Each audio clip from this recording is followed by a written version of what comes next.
Բարև ձեզ Armen Press-ի հարգելի հետևորդներ։ Հարկ վճարողի օրվա առիթով մեկնարկած ոդքասթային շարքի շրջանակում կզրուցենք ֆինանսների նախարար Վահե Հովհաննիսյանի հետ։ Պարոն նախարար, շնորհակալ եմ մեզ հյուրընկալվելու համար։ Հարկ ձեզ, ես եմ շնորհակալ։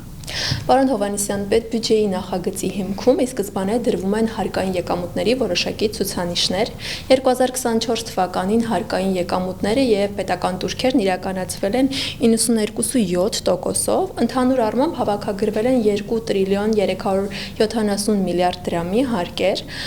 Պետբյուջեի նախագիծը կազմած գերատեսչության ղեկավար որպես ինչպես է գնահատում այս ցուցանիշը եւ ընդհանուր առմամբ հարկահավաքման դինամիկան։ Ֆինանսների նախարարության համար հարկերի պլանավորված մակարդակից ավելի ցածր հավաքագրումը խնդրահարույց է, որովհետև այն կարող է ստեղծել որոշակի խնդիրներ, որովհետև երբ որ մենք պլանավորում ենք եկամուտներ, դրա դիմաց պլանավորում ենք ծախսեր եւ հարկերի ցածր հավաքագրումը կարող է ռիսկեր ստեղծել այդ ծախսերի իրականացման կամ ֆինանսավորման համար։ Սա դասական իմաստով էսպես է, լավ լուրը նա է, որ վերջի տարիներին այս ռիսկերը հաշվի առնելով ֆինանսների նախարարությունը ծախսային հատվածը պլանավորում է որոշակի բուֆերներով, այսինքն մենք պլանավորում ենք եկամուտներ, սակայն դրանց մի մասի նկատմամբ չենք պլանավորում ծախսեր, որովհետև կան ռիսկեր, որ իրականությունը կարող է մի փոքր այլ լինել տարբեր պատճառներով, քան այն ինչ որ մենք պլանավորել ենք, եւ ուրախալի է, որ այդ բուֆերները, որոնք մենք ստեղծել էինք 2024 թվականի բյուջեում, մեզ հնարավորություն տվեցին մեծապես մեղմել այն ազդեցությունը, որը կար թերհավաքագրման կամ ցածր հավաքագրման հետևանքով եւ բոլոր իրականացված ծախսերը ֆինանսավորել ամբողջ ծավալով եւ նաեւ ապահովել տարեվերջյան դրական բալանս։ Պարոն Հովհաննիսյան, ձեր ընդդիմախոսները, որոշ ֆինանսիստներ կառավարությանը հաճախ քննադատում են պետբյուջեով նախանշված ցուցանիշները, այդ թվում հարկային եկամուտները թերակատարելու եւ արդյունքում հարկային դաշտը խստացնելու մեջ, մասնավորապես նեղացում են միկրոձեռնարկատիրության եւ շրջանառության հարկով հարկման համակարգում գործելու իրավունք ունեցողների շրջանակը։ Արդյոք այս փոփոխությունները արվում են պետբյուջեով նախանշված հարկերը հավաքելու նպատակով եւ ընդհանուր առմամբ ինչպես կանադառնաք այս քննադատությանը։ Դե գիտեք, ես հաճախ կարդում եմ այդ քննադատությունը եւ այդ քննադատության մեջ հազվադեպ տեսնում եմ օբյեկտիվ քննադատություն։ Դրա մեծ մասը կիսագրագետ մարդկանց մանիպուլյացիա է եւ որը որևէ բանի չի կարող դիմանալ, էլի, այսինքն այդ բնդումները, որոնք արվում են թե հարկերի եւ թե պարտքի վերաբերյալ շահարկումները շատ են, ինչպես գիտեք։ Մի բան ճշմարտությունն է, որ մեր կառավարությունը վերջին տարիների ընթացքում 18 թվականից ի վեր հիմնականում կամ այն փոփոխությունները, որոնք վերաբերվում են մեր հասարակության լայն շերտերին, նվազեցրել է հարկերը։ Այսինքն մենք ոչ թե ավելացրել ենք հարկերը, մենք նվազեցրել ենք հարկերը։ Դա վերաբերվում է եկամտահարկին, որը վճարում են բոլոր աշխատողները, դա վերաբերվում է շահութահարկին, որոնք վճարում են ընդհանուր հարկման համակարգում գործող բոլոր տնտեսվարողները, եւ սա հսկայական ազդեցություն է ունեցել տնտեսության վրա։ Ինչ վերաբերվում է տարբեր վարչարարական փոփոխություններին կամ վերջին շրջանում տեղի ունեցած շրջանառության հարկի դրույքաչափի բարձրացման հետ կապված քննարկումներին, ապա այստեղ խնդիրը հարկային եկամուտների ավելացումը չէ, սա նպատակ է։ Ի վերջո կարգապահության եւ հարկային եկամուտների ավելացման նպատակ ունենք իհարկե, բայց այստեղ խնդիրը արդարության վերականգնման, տնտեսության բնականon գործունեության մեջ հայտնվելու արժեշղթաները, որոնք կտրված են իրար միացնելու նպատակ է հետապնդում, որպեսզի մեր տնտեսվարողները կարողանան պատշաճ փաստաթղթավորում իրականացնել եւ ստվերային տնտեսությունը գնալով կրճատվի։ Եվ ես կարծում եմ, որ մեր քաղաքացիները կողմ են, որ ստվերային տնտեսությունը կրճատվի, բայց բնականաբար, եթե մարդիկ երկար տարիներ առանց փաստաթղթերի, առանց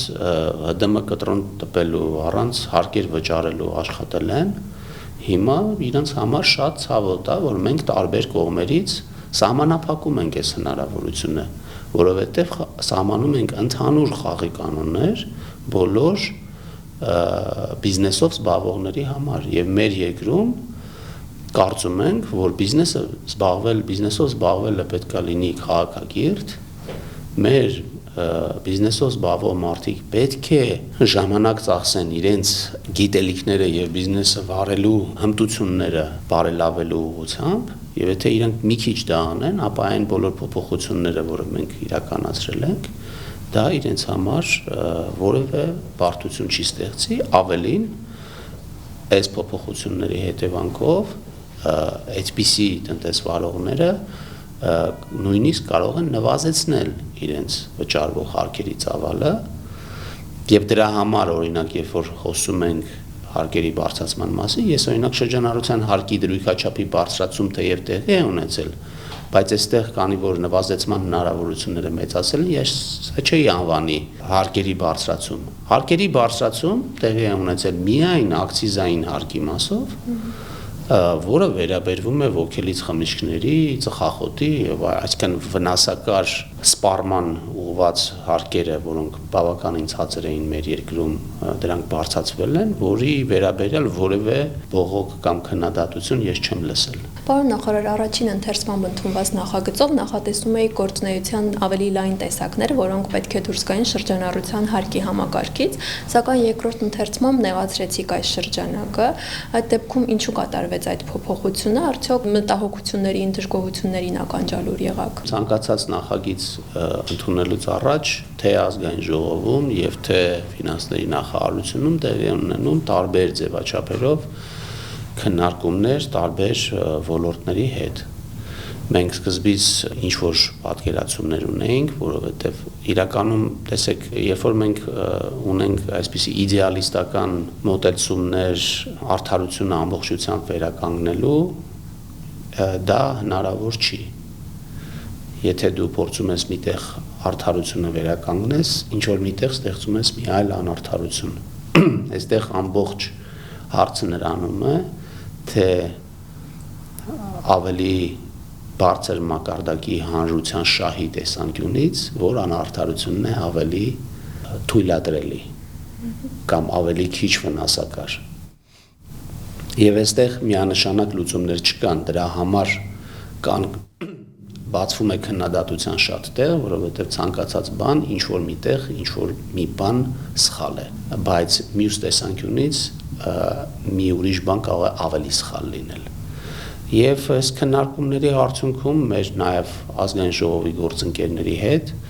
մենք որոշեցինք այս պահին սահմանափակել այդ շրջանակը, որը մենք փորձում ենք նեղացնել եւ այս պահին այս մոտեցումը կիրառել մի քանի ոլորտների վրա, որոնք էական նշանակություն ունեն։ Պարոն Հովհաննիսյան, մի կողմից դուք խոսում եք հավասար հարկային դաշտ ստեղծելու մասին, սակայն ես հիշում եմ, երբ ազգային ժողով նախագիծ էր ներկայացվել խաղային ոլորտի հարկերը բարձրացնելու վերաբերյալ, եթե չեմ սխալվում, ֆինանսների նախարարության կարծիքը դրական չէր։ Ինչու այս դեպքում դեմ արտահայտվեցիք նախագծին։ Հետո տրվեց այլ լուծում, պետ-թուրքի ճանապարհով գնացին։ Որպես ոլորտի քաղաքականություն իրականացնող մարմին եւ որպես հարկային քաղաքականություն իրականացնող մարմին մենք ոչ միայն մտածում ենք հարկեր հավաքելու մասին,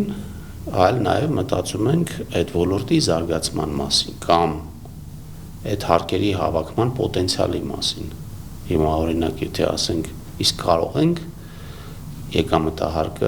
եկամտային հարկը սահմանել 60%։ Իհարկե կարող ենք, բայց հետո ով կվճարի հարկ։ Դա հնարավոր չի, այսինքն մենք պետք է մեր առաջ դնենք իրատեսական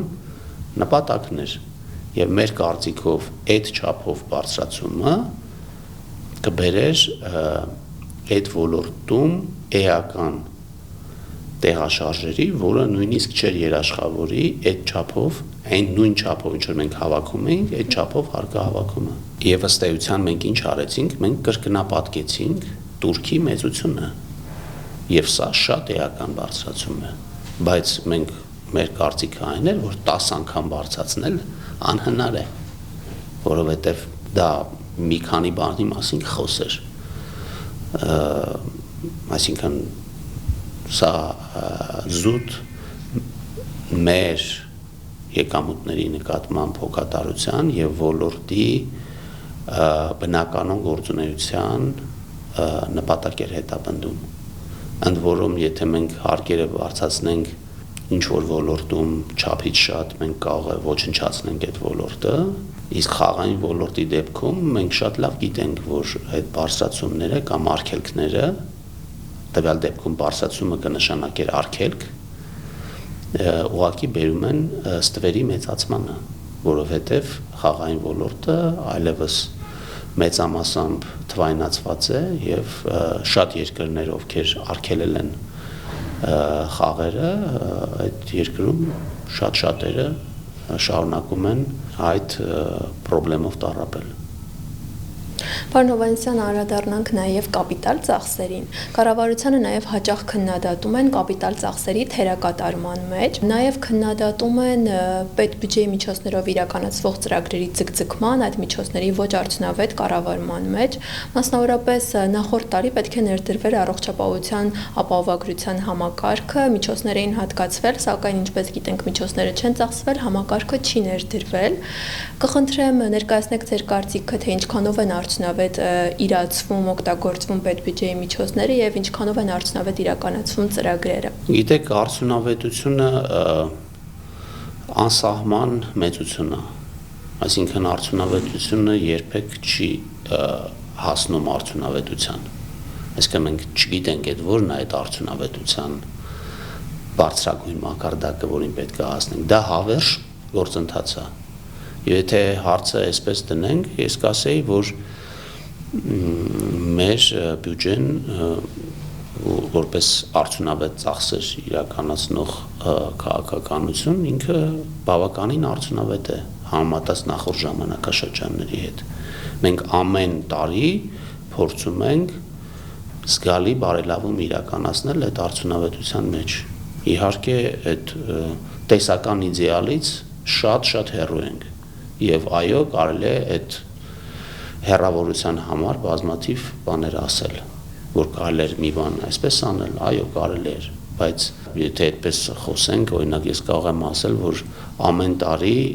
մենք չենք ֆինանսավորում անարդյունավետ հարյուրավոր միլիարդների ծախսեր, բայց որևէ մեկը դա չի նկատում, չէ՞, նկատում են միայն այն ծախսող գերատեսչությունները, ու մենք չենք թույլ տալիս այդ ծախսերը անել։ Այս իմաստով կարծում եմ, որ հսկայական աշխատանք է կատարում եւ մեր աշխատանքի բունեությունը հենց դրանում է թույլ չտալ կամ հնարավորինս ավելացնել մեր բյուջեի ծախսերի արդյունավետությունը։ Մյուս կողմից, եթե խոսում ենք կատարողականի մասին, ապա տեսեք, այդ կատարողականի վերաբերյալ մեր այդ կվազի վերլուծաբանները, որոնք հիմնականում զբաղված են քաղաքական մանիպուլյացիաներով, իրանք վերցնում են մի քանի թեմա, որը հայտնի է հանրությանը, որովհետև մի թեմա, որը հայտնի չի հանրությանը, դժվար է այդ թեմայով որևէ բան ասել։ Եվ անընդհատ դրա մասին խոսում են։ Հիմա երբ այս կապիտալ ծախսերի մասին խնդիրները առաջացան, երբ որ 18, 19, 20, մի քիչ 21 թվականին կապիտալ ծախսերը էականորեն թերակատարվում էին պլանից։ Սա տեղի էր ունենում մի պայմաններում, երբ որ մեր ծախսերը էականորեն աճում էին, եւ պետական համակարգը սովոր չէր այդպիսի ծախսեր անելու այն որակով, որը դրել էր կառավարությունը իր առաջ։ Վերջի տարիներին մենք նման խնդիր ընդհանրապես չունենք, որովհետեւ մեր կապիտալ ծախսերը իրականացել են 95-ից ավել տոկոսով։ Անցած տարի որոշակիորեն դերակատարում ենք ունեցել դպրոցաշինության հետ կապված ծախսերում, բայց դա ծախսերի դերակատարում էր, որովհետև մենք պլանավորել էինք մեծաթիվ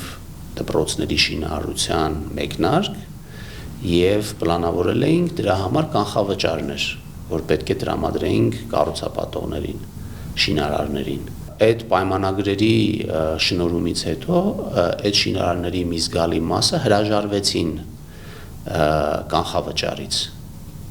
Այսինքն մենք խնայեցինք այդ գումարը եւ չծախսեցինք,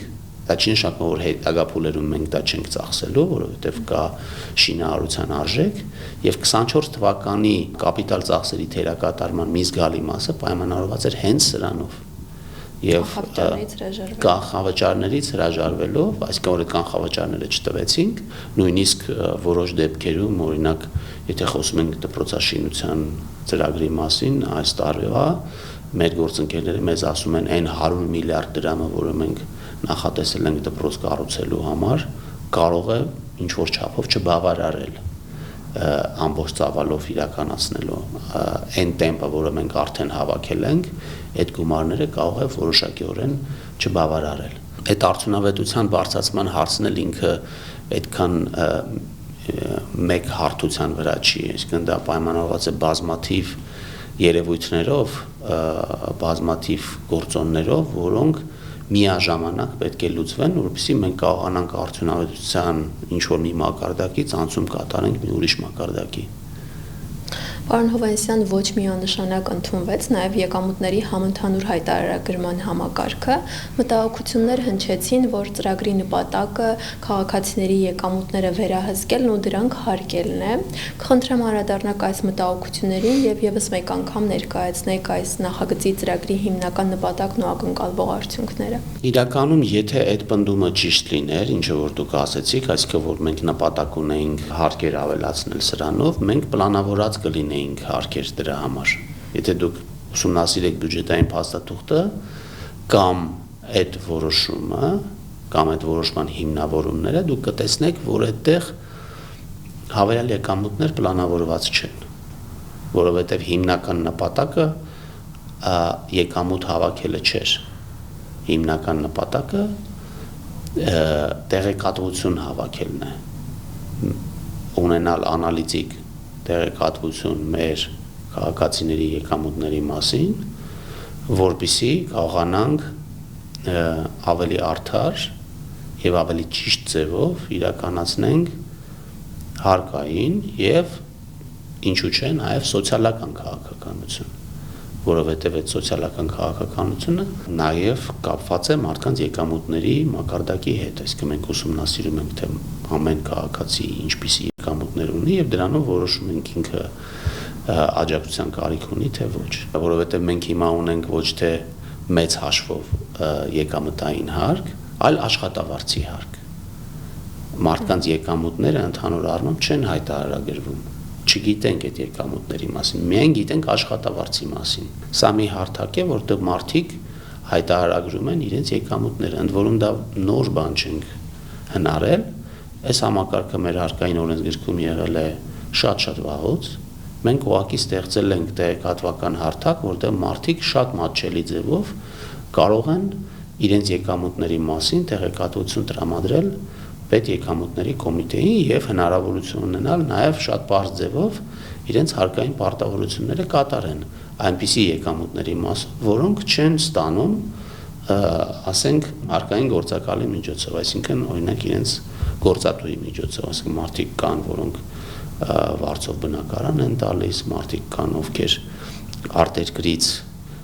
արտերկրի կազմակերպության համար, որ Հայաստանում գրանցված չի, այդտեղ աշխատանք են անում, տեղից են եկամուտներ ստանում, բազմաթիվ այլ տիպի եկամուտներ կան, որը մարդիկ հնարավորություն ունեն այդտեղ ցույց տալու եւ հայտարարագրելու։ Օրինակ դուք ասում եք կաղա ինչ-որ մեկը բողոքի, դեպքում այդ մարդը ասում է, որ ինքը չի ուզում հարկ վճարի։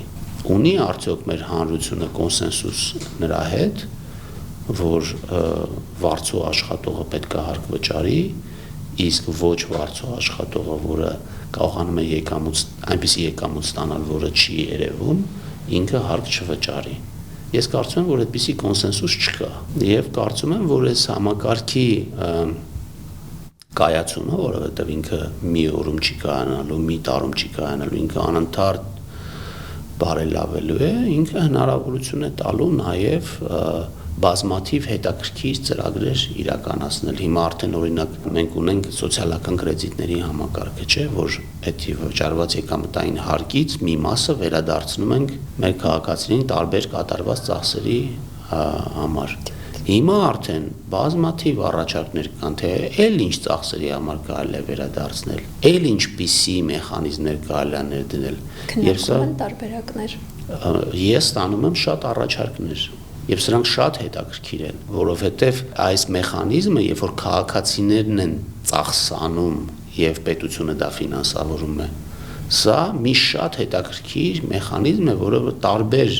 ոլորտների ֆինանսավորման համար կարող է շատ ավելի արդյունավետ լինել, ոչ թե պետությունը ֆինանսավորի որևէ գործունեություն, այլ քաղաքացիներին ասի դուք ծախսեք այդ ուղղությամբ, որտեղ որ կծախսեք, ես այդ փողը կվճարեմ։ Սա կարող է լրիվ ուրիշ դաշտ բացել շատ ավելի արդյունավետ ծախսեր իրականացնելու համար, ինչպես կրթության ոլորտում, առողջապահության եւ այլ ոլորտներում։ Հնարավոր է առաջիկայում ընդլայնվեն սոցիալական կրեդիտի շրջանակները եւ պարոն նախարար, քաղաքացիների մտահոգությունը հիմնականում ոչ թե այս համակարգի համատեքստում հարկել, վճարել, չվճարելն, այլ թե ինչու է պետությունը ցանկանում տեղեկանալ իրենց ֆինանսական հոսքերի մասին։ Որպեսզի դուք կարողանաք հարկ վճարեք, դուք պետք է հայտարարեք ձեր եկամուտների մասին։ Հիմա ոնց պետք է դուք այդ հարկը վճարեք, եթե դուք չեք հայտարարել, այդ տեղեկատվությունը չեք տվել։ Կասեք, ես ստացել եմ 100 դրամ եկամուտ եւ կվճարեմ դրա համար այսքան, դա տեղեկատվության տրամադրում է եւ հարկի վճարում է։ Հիմա այդ դեպքում բոլորս պետք է ասենք մենք ինչքան ենք եկամուտ ստացել, որ կարողանանք վճարենք այդ հարկը։ Ինչ որ մեկի մոտ 0 կլինի, կասի իմ մոտ 0 է, ես ինչի եմ դա անում։ Համակարգը այդպես է աշխատում։ Հայտարարագրվում է նաև չհարկվող եկամուտներ, օրինակ տրանսֆերտները։ Դե պետք է հասկանանք, չէ, տարբերակ ենք։ Հիմա ես ասում եմ, որ ես ունեմ այսքան եկամուտ, բայց դրանք չհարկվող են։ Ես հարկ չեմ վճարելու դրա համար։ Սրանք երևույթներ են, որոնք շատ տրամաբանական են։ Թեև ինչ որ մի անհատի տեսանկյունից կարող է ինչ որ մի բան անարդյունավետ եւ անտրամաբանական լինի, բայց մեծ հաշվով հանրությունը ինչ է շահում այս տեղեկությունը հավաքելով եւ հետո հնարավորություն ունենալով դրա հիման վրա իրականացնել որոշակի ավելի արդյունավետ քաղաքականություններ, ես կարծում եմ, որ հանրությունը մեծ հաշվով շահում է դրանից եւ դա ապացուցված է ոչ թե Հայաստանում, որտեղ մեր մոտ նոր է ներդրվում, շատ թերություններ կարող են լինել, կարող է մենք որոշ դեպքերում լավ չենք բացատրել, կարող է այդ տեղեկությունը լավ չենք տրամադրել, բայց ամբողջ աշխարհի փորձը ցույց է տալիս, որ այսպիսի համակարգերի ներդրումը ի վերջո բերում է այդ ձեր ասած արդյունավետության մեկ այլ ձևով բարձրացման հնարավորության։ Շատ լավ, պարոն նախարար, նախորդ տարի նվազել էր նաև հարկեր հնա ցուցանիշը 0.45%-ային կետով, կազմելով 23.6%, ինչով կպայմանավորեք այս նվազումը եւ այս տարվա համար ինչ ցուցանիշ է կանխատեսվում։ Ինչպես խոսեցինք արդեն հարկերի հավաքագրման նվազման հետ կապված, այս ցուցանիշը նվազել է, ինքը պայմանավորված է մի քանի գործոնով։ Առաջինը հարկեր հնայի բանաձևի մեջ բնականաբար մի կողմում հարկերն են, մյուս կողմին հնան է։ Հիմա մի կողմից հնան աճել է այնպիսի ուղղություններով, որոնք հարկունակ չեն, օրինակ անշարժ գույքի գործառնությունների հետ կապված մեծ չափով աճ կա համախառն ներքին արդյունքում, տեղեկատվական տեխնոլոգիաների հետ կապված որոշակի աճ կա, դրանով պայմանավորված, որը ազդել է հնայի վրա, որը անմիջական ազդեցություն չի ունեցել, այսինքն հաշվարկային փոփոխություններ են տեղի ունեցել համախառններգին արդյունքի հաշվարկման մեջ, որոշակի նվազումներ են եղել ներմուծումների հետ կապված, այս բոլոր գործոնները իրենց ազդեցությունն են ունեցել հարկեր հնայի նվազման մեջ, սա իհարկե մտահոգիչ է մեզ համար, այն իմաստով, որ մենք նպատակ ունենք հասնել 25% հարկեր հնա հարաբերակցությամբ 26 թվականին, եւ սա որոշակի այս հետընթացը որոշակիորեն հետ քայլ է այն առաջընթացից, որը մենք ունեցել ենք, բայց պետք է հաշվի առնենք, որ հարկերը եւ տնտեսության զարգացումները երբեմն ունեն որոշակի շեղումներ, այսինքն մի տարի կարող է հնան ավելանալ եւ այդ հարկը հավաքվել մյուս տարի, օրինակ շահութահարկի գծով այդ բանը շեղումը 1 տարի, այսինքն մենք անցած տարի կարող ենք ունենալ 24 թվականին ունենալ մեծ աճ, բայց շահութահարկը այդ տարվա կվճարվի հաջորդ տարի եւ մենք հաջորդ տարի վայելում ենք նախորդ տարվա աճերը կամ նվազումները այս իմաստով։ Եվ մենք հույս ունենք, որ այս տարի կկարողանանք ամբողջ ծավալով իրականացնել այս աշխատանքը եւ վերադառնալ մեր հիմնական ուղեծրին, այս հարկեր հնայի հետ կապված։ Առաջի ազդակը նա է, որ մենք առաջի եռամսյակում արդեն ունենք պլանով նախատեսված հարկերի մակարդակի կատարում կամ նույնիսկ որոշ մասով գերակատարում, եւ սա հույս է տալիս մեզ, որ այս տարի մենք կարողանանք ամբողջ ծավալով այս աշխատանքը իրականացնել, թեև մեր մակրոտնտեսագետները կանխատեսում են, որ այս տարի եւս որոշակի հարկերի հավաքումը ինչ-որ մակարդակով ավելի ցածր կլինի, քան մենք պլանավորել էինք, սակայն մեր բյուջեում կան, ինչպես անցած տարի, այս տարի նույնպես կան պահոստային ֆոնդում նախատեսված բուֆերներ, որոնք հենց սրա համար են եւ դրա հնարավորություն կտան կառավարել այն բոլոր շեղումները, որոնք մենք ունենանք։ Խոսեցիք հարկերի գերակատարման մասին արդեն հարկահավաքման, նկատի ունենալով առաջին եռամսյակին արձանագրված միտումները, ինչպես է ընթանում ֆինանսական տարին ընդհանուր առմամբ, եւ նախատեսվել է, որ այս տարի պետք է հավաքվեն 2 տրիլիոն 720 միլիարդ դրամի հարկային եկամուտներ, արդյոք ձեր գնահատմամբ տարեվերջին կկարողանաք հասնել այս ցուցանիշին եւ կան գնահատականներ, թե որքան կկազմի պետական պարտքը եւ բյուջեի դեֆիցիտը։ Այս պահին դեռ վաղ է կանխատեսումներ անել կամ ենթադրություններ անել ամբողջ տարվա համար, մենք ունենք կանխատեսումներ, որը արել ենք բյուջեով, այս պահին դեռ այդ կանխատեսումները ուժի մեջ են, մենք հիմա նոր կանխատեսումներ ենք անում միջնաժամկետ ծախսային ծրագրի ձևավորման համար եւ կարծում ենք, որ այստեղ էական շեղումներ չկան, ինչպես ասեցի, մեր կանխատեսումները ասում են, որ այս տարվա պլանը կարող է մի փոքր ավելի ցածր կատարվել, քան պլանավորված էր,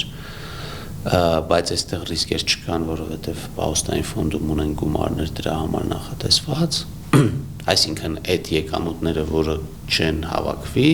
դրանց դիմաց ծախսեր պլանավորված չեն։ Այս տարվա դեֆիցիտը պլանավորված է 5.5%, 2025 թվականի բյուջեի դեֆիցիտը եւ պարտքի մակարդակը 25 թվականի ավարտին այսօրվա կանխատեսումներով կամ մեր 25 թվականի բյուջեի պլանով կլինի 53%-ի շրջանակներում, որը մի փոքր ավելին է 50%-ից, բայց ինքը շարունակում է մնալ կառավարելի մակարդակում, այստեղ որևէ խնդիր չունենք, միակ խնդիրը նրանում է, որ թե որքան գումար ենք մենք ծախսում այդ պարտքի սպասարկման վրա, սա է մեր ուշադրության կենտրոնում, բայց այս գումարն էլ ինքը պայմանավորված է միջազգային շուկաներում պարտքի տոկոսադրույքի հետ եւ մենք ուշադիր հետևում ենք պարտքի տոկոսադրույքների միջազգային տոկոսների փոփոխություններին եւ հույս ունենք, որ ապագայում գնաճի միտումների նվազեցման ֆոնին այս տոկոսադրույքները նույնպես կնվազեն։ Պարոն նախարար, վերջում անդրադառնանք նաև հարկ վճարելու կարևորությանը, ինչ ծրագրերի են ուղղվում քաղաքացիների վճարած գումարները, ինչի են դրանք վերածվում։ Մեր հարգելի քաղաքացիները հարկեր վճարում են հիմա լրիվ այլ տրամադրությամբ, քան իրենք անում էին նախկինում, որովհետև տարեց տարի իրենք տեսնում են, որ իրենց վճարված հարկերով ինչպես է վերափոխվում Հայաստանը։ Երբ որ դուք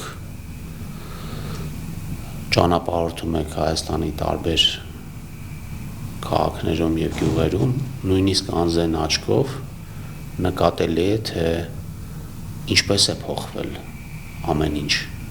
Իհարկե որոշ տեղերում դեռ աշխատանք կա անելու եւ մենք դրա մասին անդադ խոսում ենք, որ ենթակառուցվածքների ճեղք կա Հայաստանում, որը պետք է մենք լրացնենք, բայց այն իրողությունը, որ այդ վճարված հարկերի ամբողջ ծավալը ըստ էության վերադարձվում է մեր քաղաքացիներին այս կամ այն ծառայության տեսքով կամ սոցիալական ծառայության կամ ենթակառուցվածքների զարգացման կամ մեր անվտանգային համակարգերի լավարկման տեսքով, սա ակնհայտ է։ Եվ ավելին, երբ որ մենք խոսում ենք դեֆիցիտի մասին կամ պարտքի ավելացման մասին, սա նշանակում է, որ մեր քաղաքացիներին վերադարձվում է ավելի շատ, քան իրանք վճարել են։ Եվ սա արվում է մի պայմանով, որովհետև մենք ունենք հավատ, որ այդ ներդրումը ավելի շատ ծախսը մեր ենթակառուցվածքների, մեր մարդկանց կրթության մեջ ապագայում բերելու է ավելի մեծ արդյունքների եւ այստեղ այո ճիշտ եք արդյունավետության բարձրացումը շատ էական կոմպոնենտ է, որովհետեւ մենք այս գումարների ծախսումը գնալով բարձրացնենք արդյունավետությունը, որովհետեւ վերադարձը արդյունքը ավելի մեծ լինի, քան եթե ավելի անարդյունավետ ծախսենք եւ սա մեր աշխատանքն է անընդհատ եւ ես հույս ունեմ, որ մենք ապագայում թեվակողելու ենք մի այլ մակարդակի զարգացման փուլ, որտեղ նախ մեր նախկին տարիներում կատարված ներդրումները կամ ծախսերը բերելու են իրենց ցանկալի արդյունքը եւ մյուս կողմից մենք կարողանալու ենք այդ արդյունավետության բարձրացման, արտադրողականության բարձրացման միջոցով այս գումարներից ստանանք այս մեր ստացած բարիքից, որովհետև հարցը միայն հարկերը չեն, մենք ամենօրյա մեր աշխատանքով մենք բարիք ենք ստեղծում մեր պետության համար եւ այդ բարիքը նույնիսկ եթե հարկը չի վճարվում կամ որովհետև հարկը վճարվում է ընդամենը 20% կամ 10% կապ չունի, մնացածը դառնում է բարիք բոլորիս համար եւ սա է ամենակարևորը կարծում եմ։ Շնորհակալ եմ զրույցի համար, պարոն նախարար։ Ես եմ շնորհակալ։